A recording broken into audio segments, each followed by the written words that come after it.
मेरे दिव्य गुरुदेव श्री परमहंस योगानंद जी के द्वारा ये टॉपिक, अपने प्रयासों के पीछे ईश्वर की शक्ति को देखें, परमात्मा की पावर को देखें। अपने मानसिक रेडियो को ठीक कर लेने और रचनात्मक स्पंदनों को ग्रहण करने के लिए शांतिपूर्वक ढंग से अंतर संपर्क कर लेने के पश्चात, यानी कि ध्यान की गहराइयों से अपनी आत्मा के साथ एक होने के पश्चात, इसका प्रयोग ईश्वर प्राप्ति के लिए आप कैसे कर सकते हैं। इसका मार्ग है ध्यान की उचित विधि, एकाग्रता एवं ध्यान की पावर द्वारा आप अपने मन की अनंत पावर को अपनी इच्छाओं की पूर्ति एवं असफलताओं से बचने हेतु निर्देशित कर सकते हैं, गाइड कर सकते हैं। सभी सफल स्त्री पुरुष अपना अधिक समय गंभीर एकाग्रता के अभ्यास में लगाते हैं। वे अपने मन की गहराइयों में उतरने में और जिन समस्याओं से उनको सामना करना पड़ता है, उनके ठीक समाधान रूपी मोतियों को खोज लेने में समर्थ होते हैं। यदि आप विकर्षण की सभी वस्तुओं से अपने मन को हटाकर एकाग्रता को एक वस्तु पर स्थित करना सीख लें, तब इच्छित वस्तु को कैसे आकर्षित करते हैं, यह भी आप जान जाएंगे। मुख्य योजनाओं को प्रारंभ करने से पूर्व स्थिर होकर बैठ जाइए। अपनी इंद्रियों एवं विचारों को शांत कीजिए और गंभीरतापूर्वक ध्यान कीजिए। तब परमात्मा की महान सृजनात्मक शक्ति आपका मार्ग निर्देशन करेगी। उसके उपरांत अपने लक्ष्य की प्राप्ति के लिए सभी आवश्यक भौतिक साधनों का उपयोग कीजिए। जीवन में आपके लिए वे ही वस्तुएं आवश्यक हैं जो आपके प्रमुख उद्देश्य की पूर्ति में सहायक हों। वे वस्तुएं जो आप चाहते तो हैं लेकिन आवश्यक नहीं हैं, आपको उस उद्देश्य से दूर ले जाएगी। सफलता तभी मिलती है जब आपकी प्रत्येक गतिविधि आपके प्रमुख लक्ष्य प्राप्ति में ही सहायक हो। और सफलता का मापदंड सुख नहीं है। जो लक्ष्य आपने चुना है उसकी पूर्ति से सफलता मिलेगी या नहीं, इस पर विचार कीजिए। सफलता क्या है? यदि आप स्वस्थ और धनवान हैं लेकिन प्रत्येक व्यक्ति से परेशान रहते हैं, यहाँ तक कि अपने आप से भी, तब आपका जीवन सफल नहीं है। यदि आप सुखी नहीं हैं तो आपका अस्तित्व व्यर्थ हो जाता है। धन की हानि इतनी महत्वपूर्ण नहीं है, स्वास्थ्य की हानि उससे अधिक दुष्परिणाम वाली है। लेकिन जब आपके मन की शांति ही लुट जाए, तब समझिए महानतम खजाना लुट गया है। अतः सफलता को सुख के पैमाने से नापा जाना चाहिए। सफलता की कसौटी को आपकी यह योग्यता है जिसके आधार पर ब्रह्मांडीय नियमों से आप शांति पूर्वक सामंजस्य की स्थिति में रहते हैं। धन, सम्मान या शक्ति के सांसारिक मापदंडों द्वारा सफलता को मापा जाना उचित नहीं है। जब तक इनका सही उपयोग न किया जाए, इनमें से एक भी सुख प्रदान नहीं करता।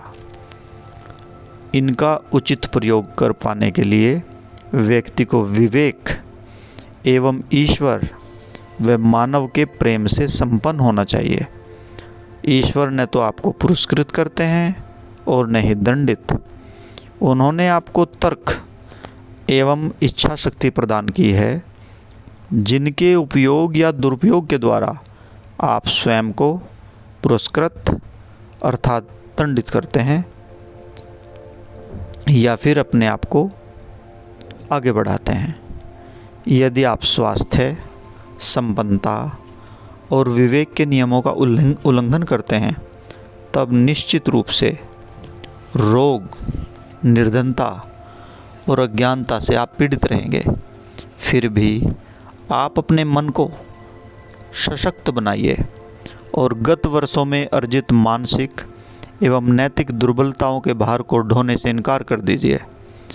उन्हें अपने वर्तमान दैवी दृढ़ निश्चयों व सही गतिविधियों की अग्नि में स्वाहा कर दीजिए। इस रचनात्मक दृष्टिकोण से आप मुक्त अवस्था को प्राप्त कर लेंगे। कुछ सीमा तक सुख बाह्य परिस्थितियों पर निर्भर करता है, परंतु इसका मुख्य आधार मानसिक दृष्टिकोण ही है। व्यक्ति को सुखी होने की आवश्यकता है। अच्छा स्वास्थ्य, संतुलित मन, समृद्ध जीवन, उचित कार्य, कृतज्ञ हृदय और सर्वोपरि विवेक यानी कि ईश्वर का ज्ञान। सुखी बनने का दृढ़ निश्चय आपके लिए सहायक होगा। अपनी परिस्थितियों में परिवर्तन होने की प्रतीक्षा मत कीजिए।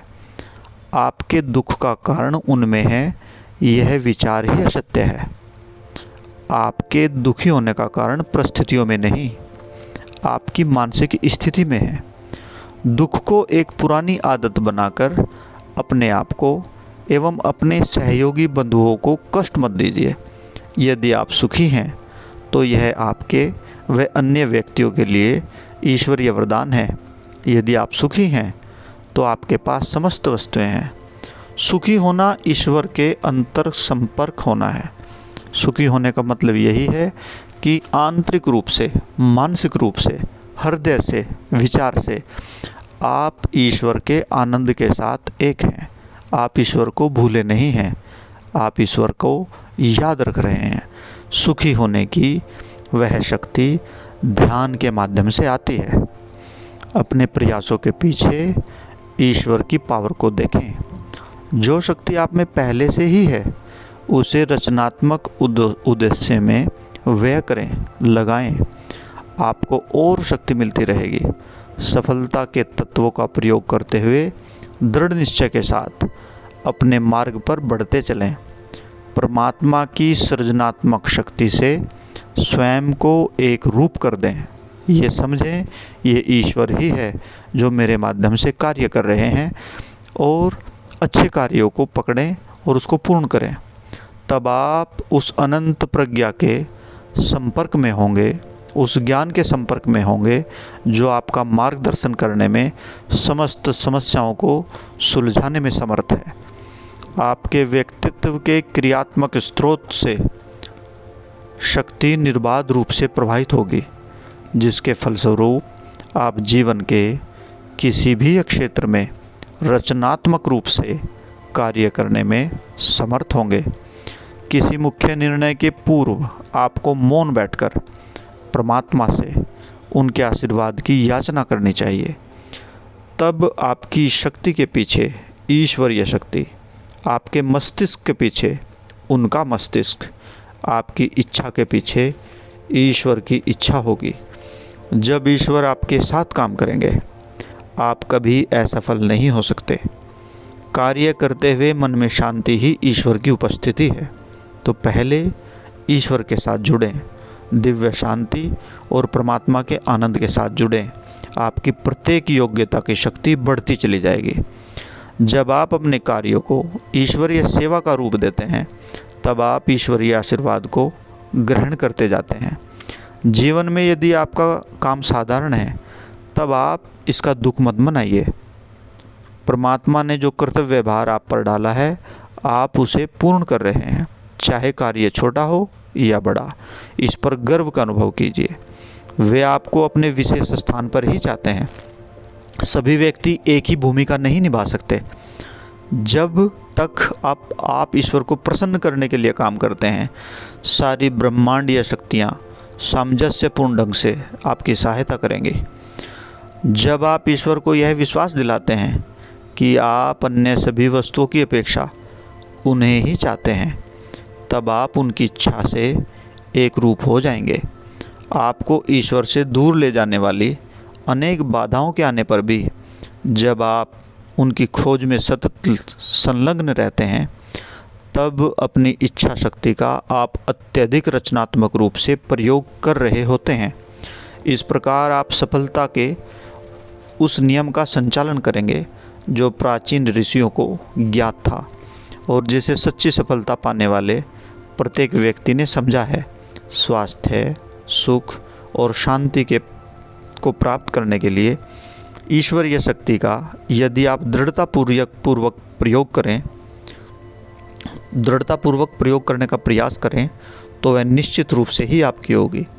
जैसे ही आप इन लक्ष्यों को अपने में समाहित कर लेते हैं, आप आत्म साक्षात्कार के मार्ग पर ईश्वर में विद्यमान उस सच्चे परम धाम की ओर चल पड़ेंगे। आइए प्रतिज्ञा करते हैं। हे ईश्वर, मैं तर्क करूँगा, मैं इच्छा शक्ति का प्रयोग करूँगा, मैं कार्यरत भी होऊंगा, परंतु आप मेरे तर्क, मेरी इच्छा शक्ति एवं कार्य को उचित दिशा की ओर हमेशा निर्देशित करें। उचित दिशा की ओर हमेशा निर्देशित करें। जय गुरु जी।